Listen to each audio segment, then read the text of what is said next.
இந்த ஏழை விவசாயி வந்து அந்த கட்டுகள துளசியோட கட்டுகள கீழ போட்டுட்டு, அந்த புல்ல பிரிச்சு எடுத்து, துளசிய தனியா எடுத்து, அந்த முனிவர்ட்ட குடுத்தோன, அவரும் வந்து பூஜை செய்ய ஆரம்பிக்கிறாரு. அர்ச்சனை செய்ய ஆரம்பிக்கிறாரு கிருஷ்ணாவுக்கு. அப்புறம் வந்து என்ன நடக்குது என்று சொன்னால், அந்த ராகு பகவான் வந்து அவரால வந்து இந்த விவசாயிய தீண்ட முடியாம போயிருது. அந்த நாகம், அதாவது அந்த கட்டுக்குள்ளே இருந்த நாகம் தன்னாலே விலகி போய்விடுகிறது. இது என்ன காரணம் என்றால், அந்த முனிவர் செய்த பூஜை. இவரு இந்த அ அந்த ஏழை விவசாயி வந்து ரொம்ப அன்பா, எந்த ஒரு எதிர்பார்ப்புமே இல்லாம, இவரு துளசியை பாய்த்து பூஜை செஞ்சுட்டு இருக்காரே மகாவிஷ்ணுக்கு, கிருஷ்ண பரமாத்மாவுக்கு. அப்ப நம்பளும் இந்த கைங்கரியம் செய்யலாம் என்று எந்த ஒரு எதிர்பார்ப்பும் இல்லாமல் தான் அவர் அந்த துளசியை பறித்து கொண்டு போய் கொடுத்தார். அவர் அந்த துளசியை தொட்டு பறித்து கொண்டு போய் அந்த பூஜைக்கு கொடுத்ததுனால ஏற்பட்ட விளைவு பார்த்தீங்களா? அந்த புண்ணியத்தினால அவரை வந்து நாகதோஷம், அதாவது ராகு பகவானாலே ஏற்படக்கூடிய நாகதோஷத்திலிருந்து இவர் விடுதலை ஆகுறாரு.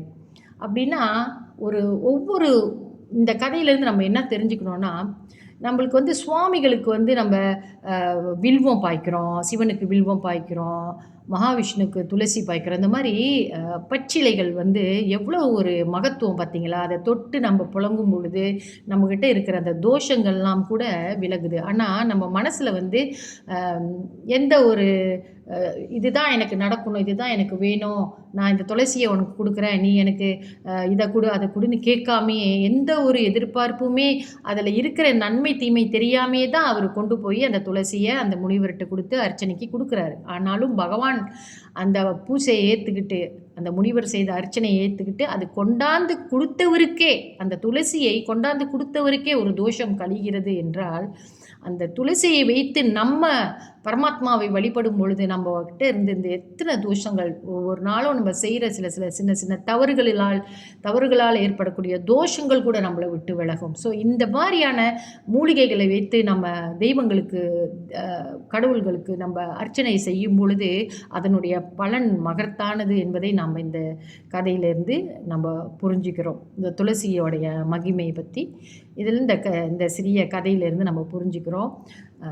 அப்போனா நான் இன்னொரு விஷயம் என்னன்னா, ராகு கேது என்று சொல்லக்கூடிய இந்த 2 கிரகங்களும் சாயா கிரகங்கள். இவர்கள் எப்படி வேலை செய்வார்கள் என்றால், ரைட் ஹேண்ட் சைடில் ராகுவும், லெஃப்ட் ஹேண்ட் சைடில் கேதுவும் இந்த நிழல் போல நம்மளை தொடர்ந்து கொண்டு வந்துகிட்டு இருப்பார்கள் என்பதை இங்கே தெரிவித்துக் கொள்கிறேன்.